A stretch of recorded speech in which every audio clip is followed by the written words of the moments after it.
네, 이처럼 세계적으로 에볼라 공포가 확산되고 있지만 국내의 방역 대책은 허술한 게 아니냐는 우려도 제기되고 있습니다. 네, 전문가와 함께 에볼라 바이러스의 국내 유입을 막을 방역 대책 알아보도록 하겠습니다. 질병관리본부장 역임하신 연세대 보건대학원의 전병률 교수 나오셨습니다. 안녕하세요. 안녕하십니까. 네. 예, WHO가 조금 전에 긴급 발표를 했는데 네. 세계적 공중보건 비상사태를 선포했죠. 네. 이게 과연 뭘까요? 네, 세계보건기구는 국제보건규칙이라는 우리나라로 치면 그 국가로 치면 법률을 이제 가지고 있습니다. 예. 그 국제보건규칙은 회원국 모두에게 적용이 되는 규칙인데요.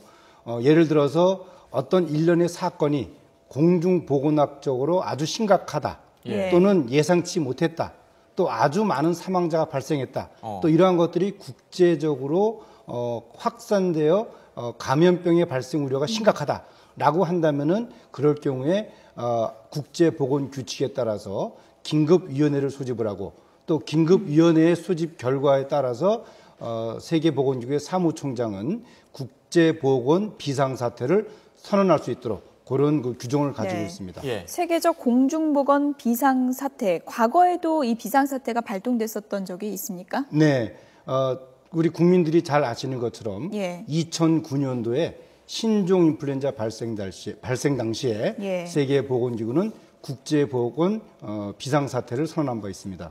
예, 서아프리카에서 발생했던 이 질병이 지금 각국으로 퍼져나갈 가능성이 있고 그만큼 심각하다고 판단했기 때문에 WHO가 세계적 공중보건 비상사태를 선포했는데 어느 정도나 심각하기에 이런 것을 선포하게 된 건지 궁금한데요. 네, 아무래도 이 에볼라라는 바이러스, 또 이 에볼라 출혈에 대한 것들을 좀 알아야 되겠습니다. 예. 1976년도에 과거에 자이레라는 국가입니다. 지금 콩고 민주공화국인데요.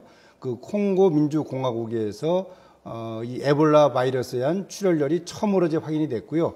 물론 그 이후에 약 한 20여 차례에 걸쳐서 예. 환자 발생이 있습니다만은 지금과 같은 그런 대규모의 환자 발생과 사망자가 발생하지 않았습니다. 예. 그런데 이번 시에라리온, 또 기니, 또 라이베리아에서 발생한 에볼라 바이러스에 의한 출혈열 환자들이 단기간에 환자가 발생하고 또 사망자 급증했기 때문에 이러한 그 환자 발생은 이웃나라는 물론이고 전 세계적으로도 확산될 가능성이 대단히 높다. 이제 그런 의미에서 세계보건기구가 제네바 시간으로 6일, 7일 이틀간의 전문가 회의를 통해서 그 비상사태 선언을 네. 사무총장이 선언을 하게 된 겁니다. 비상사태가 이렇게 내려지면은 네. 발생 국가는 어떤 조치를 취해야 되는 겁니까? 네, 이 비상사태 선언에 따라서 세계보건기구는 기본적으로 임시 권고안, 또 지속적 권고안, 이런 두 가지 형태의 권고안을 준비를 하게 됩니다. 일단은 현재 상황이 임시적인 상황이라는 점을 감안해서 먼저 임시 권고안을 전 세계 회원국에게 발동을 하게 되는데요. 이 경우에 이 감염병이 유행하고 있는 국가에 대한 권고안, 그리고 또 인접 국가에 대한 권고안, 그리고 회원국 모두를 대상으로 하는 권고안이 각각으로 이제 각 나라에게 제시가 됩니다. 이 경우에 지금 서부 아프리카 3개국, 그리고 나이지리아를 포함하면 4개국이 되겠는데요. 이 4개국에 대해서는 가장 이 단계가 높은 그런 국가 비상사태를 선언할 것을 이제 제안을 하고요. 그리고 이 감염병 예방과 또 모니터링, 그리고 또 환자 진료, 관리와 관련된 가장 높은 그런 조치를 취할 것을 세계보건기구가 해당 국가에 권고하는 그런 이 상황이라고 보시면 되겠습니다. 예. 뭐 발생 국가, 인접 국가, 그리고 각 회원국마다 조치가 다를 것 같은데 특히 발생 국가에서 비상사태가 선포됐다 하더라도 적절한 조치가 취해지지 않으면 효과가 없을 것 같은데요. 네, 그렇습니다. 사실 이번에 발생한 서부 아프리카의 기니, 시에라리온, 라이베리아는 전 세계적으로 가장 최빈국 중에 하나이고요. 또 그에 따라서 의약품은 물론이고 또 보건의료 인력 자체가 상당히 취약합니다. 그렇기 때문에 세계보건기구를 비롯한 국제기구에서는 이들 나라에 대한 재정적인 그 원조와 함께 또 보건의료 인력을 파견을 해서 그 나라에서의 환자들에 대한 관리는 물론이고 또 일반 국민들을 대상으로 한 보건 교육, 홍보 이러한 조치가 지속적으로 진행이 될 것입니다. 예. 또 세계보건기구가 밝힌 내용을 들어보면요. 이번 에볼라 바이러스를 놓고 40년 만에 이제 가장 무서운 질병이라고 진단을 했습니다. 40년 만에 가장 무섭다면 어떤 부분 때문에 이렇게 진단을 했을까요? 아무래도 이 질병 자체의 치사율이라는 면에서 예. 최고 90% 이상의 치사율을 보이고 있는데 죽음의 바이러스다 뭐 이렇게 예, 되더라고요. 그렇습니다. 예. 또 현재까지의 환자와 사망자 수를 놓고 본다면 55%, 이 정도도 상당히 높은 치사율입니다. 예. 이렇기 때문에 세계보건기구는 40년 만에 인류가 직면한 가장 위험한 질병이라고 선언을 한 것이죠. 그리고 또 이 서부 아프리카 3개국에 이런 여러 가지 그 생활 관행이랄까요? 예. 이런 것들이 환자나 또는 이 사망자들을 취급하는 과정에서 불가피한 접촉을 많이 하게 되기 때문에 환자들이 많이 발생하기 때문에 이런 상황을 놓고 세계보건기구는 가장 심각한 상황이다. 이제 그렇게 선언을 한 것입니다. 네, 말씀하신 것처럼 에볼라 바이러스가 이렇게 세계적으로 심각한 상황에서 우리나라가 과연 안전지대인지 이 부분에 대해서 네. 의문을 품고 계신 분들이 많은데요. 예. 에볼라 바이러스가 그동안 잘못 알려진 측면도 있기 때문에 네. 저희들이 정리를 해봤습니다. 전문가시니까 네. 저희들이 몇 가지 질문을 드리면 답변을 예. 부탁드리겠습니다. 네, 네, 그렇게 하겠습니다. 그래픽 보면서 좀 얘기를 나눠보도록 하겠습니다. 에볼라 바이러스 오해와 진실, 손만 닿아도 전염이 됩니까? 물론 이제 그 환자나 예. 또는 이 사망 그 사체를 접촉할 경우에 그 환자의 타액 또는 땀, 혈액 그런 것들이 정상인의 피부에 닿았을 때 그 피부가 만약에 이제 손상을 받아서 상처가 있다. 그럴 경우에는 환자가 될 수가 있습니다. 그렇기 때문에 특히 이제 이 환자 발생 국가를 방문하는 여행객들의 경우에는 그 환자로 의심될 만한 그런 사람들과의 접촉을 자제를 해야 되고요. 예. 특히 야생동물, 원숭이나 고릴라, 침판지 이런 야생동물과의 접촉도 금지해야 됩니다. 예, 특히 상처가 있는 분들은 특히나 네, 유의하셔야 그렇습니다. 되겠군요. 예. 네. 다음 의문점을 한번 볼까요? 예. 네. 음식을 통해서 전염될 수도 있다. 이게 네. 맞는 겁니까? 그렇지 않습니다. 우리가 보통 인플루엔자 질환 나게 되면 호흡기 감염으로 생각하고 있지 않습니까? 예. 또 콜레라 하게 되면 수인성 감염병 이렇듯이 그 에볼라 바이러스는 그 환자와의 접촉을 통해서만이 감염이 되는 질환입니다.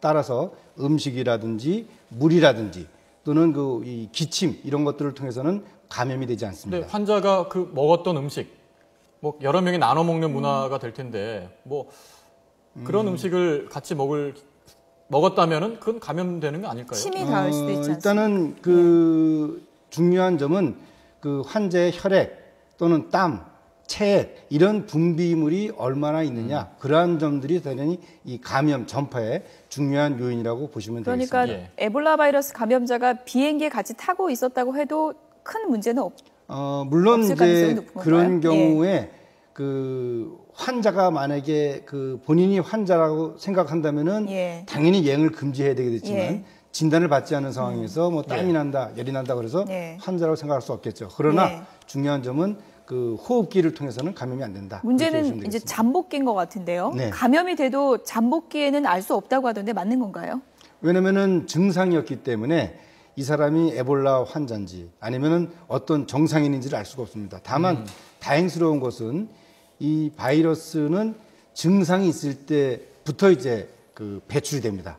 예. 그렇기 때문에 잠복기인 무증상자인 사람에게서는 그 에볼라 바이러스가 감염이 되지는 않습니다. 잠복기는 어느 정도 되는 건가요? 짧게는 2일부터 예. 길게는 21일, 보통 8일에서 열흘 정도 사이에 증상이 나타난다고 돼 있습니다. 사람마다 잠복기가 다르군요. 네, 그래서 이틀부터 21일까지. 그래서 우리가 21일까지 그 환자, 입국자들을 관찰하는 이유가 바로 그렇습니다. 아, 그렇군요. 네. 또 다른 오해와 진실 알아볼까요? 네. 에볼라 바이러스 예방약도 없고 치료제도 없다.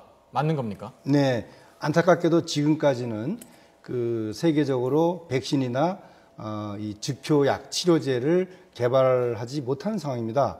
다만 이번 이 에볼라 바이러스의 환자가 발생한 시점에 예. 미국 정부로부터 발표된 바에 따르면 예. 현재 그 백신 개발이 동물 실험을 마치고 빠르면 9월부터 임상 시험을 할 계획이고 내년 가을쯤에는 시판이 된다라는 보도가 있었고요. 예. 또 치료제의 경우에도 현재까지는 동물 실험을 마친 상태입니다.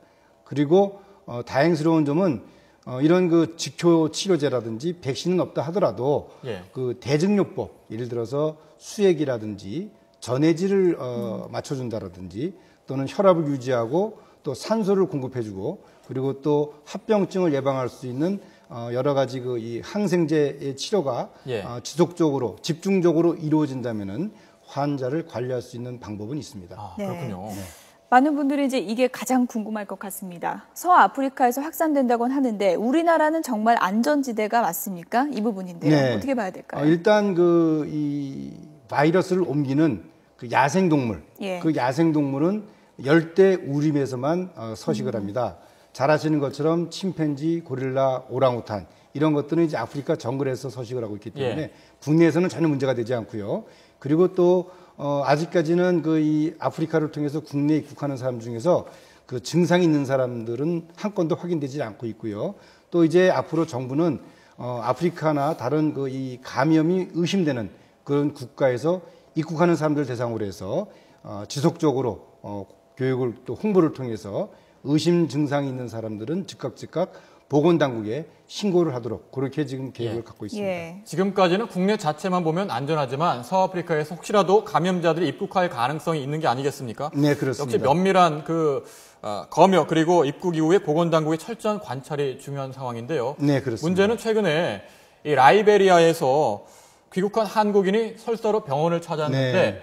이 부분이 정확히 사전에 확인이 되지 않았거든요. 이러다 네, 보니까 이 검역 시스템 자체에 구멍이 뚫린 게 아니냐 네. 이런 지적도 나오고 있는데 네, 맞습니다. 어떻게 보시는지요? 사실 저도 아침에 보도를 접하고 개인적으로 참 안타깝게 생각을 했습니다. 그러니까 이러한 부분 하나하나가 만약에 모여진다면은 결국은 허점을 보여주는 거거든요. 또 이렇게 허점을 보이게 된다면 국민들이 우리 보건당국에 대한 신뢰를 잃어버리게 됩니다. 예. 따라서 앞으로 우리 보건당국은 이 검역 과정에서 한 사람의 이 미스가 생기지 않도록 철저하게 이 검역 질문지도 진구하고 예. 또 유증상자에 대한 지속적인 이 모니터링, 예. 추적 조사 이런 것들이 이루어져야 되겠습니다. 예. 네. 사망자가 이제 900명을 넘은 상황에서 세계보건기구가 이제 오늘 비상사태를 선포했고요. 그런데 오늘 세계보건기구가 이런 얘기를 했습니다. 우기가 겹쳐서 이게 더 확산될 우려가 지금 있다. 이런 네. 얘기인데요. 어떻게 보십니까? 확산될 우려가 이제 있는 건가요? 아무래도 예. 그 바이러스를 옮기는 야생동물의 문제가 되겠죠. 예. 또한 이 환자 발생과 또 사망자들에 대한 적극적인 관리가 제대로 이루어지지 않는다면은 그렇다면은 훨씬 더 많은 사람 대 사람의 접촉이 이루어지고 그렇게 됐을 때 환자가 기하급수적으로 급증할 수 있다. 이런 점 때문에 세계보건기구가 기후변화에 따른 경고를 한 것으로 생각을 합니다. 네. 예. 아무리 우리나라가 아직까지는 안전지대라고 하지만 그래도 우려는 있는 게 아니겠습니까? 입국 과정에서 혹시라도 들어올 수 있는 감염자 제대로 확인할 수 있는 방법은 어떤 부분을 좀 더 강화를 해야 될 거라고 보시는지요? 네. 마침 보건당국에서 오늘 이 검역 과정에서 허점이 있다라는 점에 대해서 스스로가 좀 보완을 한 것으로 알고 있습니다. 따라서 예. 현재 그동안에 이 비행기 입국장 바로 앞에서는 검역이 이루어지지 않았는데 네. 이제 입국장 바로 앞에서 검역을 철저하게 한다라고 이제 보건당국이 발표를 했고요. 입국장에서부터 네, 바로 이제 한 사람 한 사람을 철저하게 이제 검역을 하겠다. 예. 이제 그렇게 이제 발표를 했고요. 예. 그리고 이제 검역 질문지 자체를 전부 전산 관리를 해서 지역별 보건소에서 입국자들을 대상으로 해서 적극적으로 추적 조사를 하겠다. 이제 네. 그렇게 발표를 했습니다. 예. 네. 이제 미국에서 치료제 개발이 이제 이루어지고 있다고 하고 이르면 이제 9월 중에 임상시험 가능하다고 이제 앞서서 말씀을 해주셨는데요. 네, 네. 우리나라에서는 어떻습니까? 이렇게 고위험성 바이러스를 연구하는 그런 제대로 된 기관이 있는 건가요? 어떻습니까? 지금 이러한 바이러스를 취급하기 위해서는 최고의 그 안전도가 유지되는 실험실이 갖춰져야 됩니다.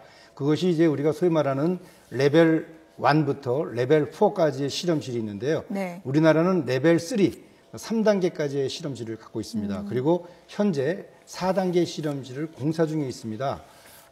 빠르면은 2015년 10월부터 이 실험실이 가동될 것으로 지금 계획이 돼 있는데 예. 이러한 실험실이 가동이 되면은 그때부터 이 에볼라와 같은 고위험성 병균을 통해서 여러 가지 진단 시약이라든지 또는 치료제라든지 백신이라든지 이런 부분들을 집중적으로 연구할 수 있는 여건이 마련됩니다. 예. 네. 치명적인 바이러스인 에볼라 바이러스에 대해서 세계적 공중보건 비상사태가 선포됐는데요. 여러 가지 의문점에 대해서 알아봤습니다. 네, 연세대 보건대학원 전병율 교수였습니다. 고맙습니다. 네, 감사합니다.